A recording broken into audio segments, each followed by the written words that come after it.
Rahul ഈശ്വറിന് കെണിവെച്ച് honey. Bobby ചെമ്മണ്ണൂരിൻ്റെ ദ്വയാർത്ഥ പ്രയോഗങ്ങൾ തനിക്ക് അസ്വസ്ഥത മാത്രമാണ് ഉണ്ടാക്കിയതെങ്കിൽ രാഹുൽ ഈശ്വറിൻ്റെ പരാമർശങ്ങൾ തൻ്റെ കഞ്ഞുകുടി മുട്ടിക്കും എന്ന് മനസ്സിലാക്കിയ നടി വീണ്ടും പരാതിയുമായി രംഗത്ത്. തുടക്കത്തിൽ ഹണിക്ക് അനുകൂലമായി പൊതുജനവികാരം നിന്നെങ്കിലും ഹണിയുടെ വസ്ത്രധാരണ രീതികളെക്കുറിച്ച് പൊതുസമൂഹത്തിൻ്റെ ഭാഗത്തു നിന്നും വലിയ വിമർശനങ്ങളുണ്ടായി. പല വിഷയങ്ങളിലും രാഹുൽ ഈശ്വർ അഭിപ്രായം പ്രകടിപ്പിക്കുമ്പോൾ കനത്ത സൈബർ ആക്രമണത്തിന് ഇരയായിട്ടുണ്ടെങ്കിലും ഹണിക്കെതിരായി അദ്ദേഹം നടത്തിയ പരാമർശങ്ങളെ പൊതുജനങ്ങൾ ഇരുകൈയും നീട്ടിയാണ് സ്വീകരിച്ചത്. അതുകൊണ്ട് തന്നെ ബോച്ചെ ഹണി വിവാദത്തിൽ ആർക്കാണ് നേട്ടം ഉണ്ടായതെന്ന് ചോദിച്ചാൽ ഉറപ്പായും നേട്ടമുണ്ടായത് രാഹുൽ ഈശ്വറിനാണ് എന്ന് ഉറപ്പിച്ചു പറയാം. ഈ വിഷയത്തിൽ അദ്ദേഹത്തിൻ്റെ പക്വതയോടെയുള്ള സംഭാഷണം ജനശ്രദ്ധ പിടിച്ചുപറ്റി എന്നതിൽ യാതൊരു സംശയവുമില്ല. പൊതുജനവികാരം ഹണിക്കെതിരാകുകയും അത് ഹണിയുടെ തൊഴിലിനെ തന്നെ സാരമായി ബാധിക്കുകയും ചെയ്യുന്ന ഘട്ടമെത്തിയപ്പോഴാണ് സ്ത്രീത്വത്തെ അപമാനിക്കുന്നെന്ന പരാതിയുമായി നടി വീണ്ടും രംഗത്തെത്തിയത്. നടിയുടെ പരാതിയിൽ രാഹുൽ ഈശ്വറിനെതിരെ പോലീസ് കേസെടുത്തു.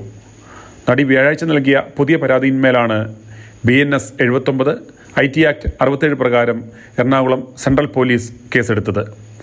3 വർഷം വരെ തടവ് ലഭിക്കാവുന്ന ജാമ്യമില്ലാ വകുപ്പാണിത്. നേരത്തെ നടി നൽകിയ പരാതിയിൽ പോലീസ് കേസെടുത്തിരുന്നില്ല.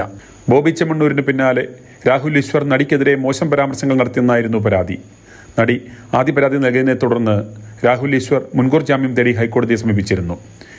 രാഹുൽ ഈശ്വറിനെതിരെ കേസെടുത്തിട്ടില്ലെന്നും പ്രാഥമിക പരിശോധനകൾ പൂർത്തിയാക്കി വരികയാണെന്നും പോലീസ് കോടതിയിൽ റിപ്പോർട്ട് നൽകിയിരുന്നു. തുടർന്ന് രാഹുൽ ഈശ്വറിനെതിരെ കേസ് രജിസ്റ്റർ ചെയ്ത് അറസ്റ്റ് അടക്കമുള്ള കാര്യങ്ങളിലേക്ക് കടക്കുകയാണെങ്കിൽ മുൻകൂർ നോട്ടീസ് നൽകണമെന്ന് കോടതി നിർദ്ദേശിച്ചിരുന്നു. ജാമ്യമില്ലാ വകുപ്പുകൾ ഉൾപ്പെടുത്തി കേസ് രജിസ്റ്റർ ചെയ്ത് അറസ്റ്റ് അടക്കമുള്ള കാര്യങ്ങളിലേക്ക് കടക്കുകയാണെങ്കിൽ അതിന് 2 ആഴ്ച മുമ്പ് നോട്ടീസ് നൽകണം എന്നായിരുന്നു കോടതിയുടെ നിർദ്ദേശം. ഇതോടെയാണ് നടി രാഹുൽ ഈശ്വറിനെതിരെ വീണ്ടും പരാതി നൽകിയത്. തനിക്കെതിരെ നിരന്തരം അധിക്ഷേപ പരാമർശങ്ങൾ നടത്തുന്നു എന്ന നടിയുടെ പരാതിയിൽ ബോബി ചെമ്മണ്ണൂർ അറസ്റ്റിലാകുകയും റിമാൻഡിലാകുകയും ചെയ്തിരുന്നു.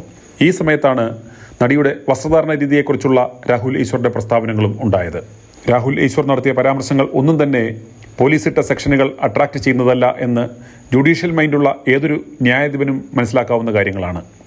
മാന്യമായി ഒരു പുരുഷന് അഭിപ്രായ പ്രകടനം പോലും നടത്തുവാനുള്ള സ്വാതന്ത്ര്യമില്ല എന്നത് വളരെ അപകടകരമായ ഒരു അവസ്ഥയിലേക്കാണ് നാം പോകുന്നത് എന്നതിൻ്റെ സൂചനയാണ്. ഇവിടെ ഒരു പുരുഷരക്ഷാ കമ്മീഷൻ ഉണ്ടാകേണ്ടിയിരിക്കുന്നു.